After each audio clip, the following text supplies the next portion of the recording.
నిరుద్యోగులను రెచ్చగొట్టి గెలిచారు. నిజమేనా? నిరుద్యోగుల్ని రెచ్చగొట్టి నిజంగా రేవంత్ రెడ్డి గెలిచిందా?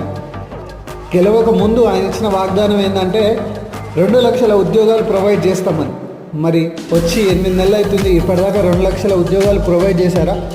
చేస్తే చేశారని కామెంట్ సెక్షన్లో చెప్పండి, చేయకపోతే చేయలేదని చెప్పండి. ఎన్నికల ముందు అధికారంలోకి వస్తే 2 లక్షల ఉద్యోగాలు ఇస్తామని పత్రికల్లో ప్రకటనలు ఇచ్చారని, ఆ ఉద్యోగాలు ఎక్కడికి పోయాయని ప్రశ్నించారు. ప్రజలు తంటారనే భయంతోనే జాబ్ క్యాలెండర్ పేరుతో కాగితాన్ని సభలో ప్రవేశపెట్టారని విమర్శించారు. కేటీఆర్ మాటలతోటి మీరు ఏకీభవిస్తే ఎస్ అని టైప్ చేయండి, లేదు అంటే నో అని టైప్ చేయండి. సో మీరు ఏమనుకుంటున్నారు అనేది కామెంట్ సెక్షన్లో ఖచ్చితంగా చెప్పండి.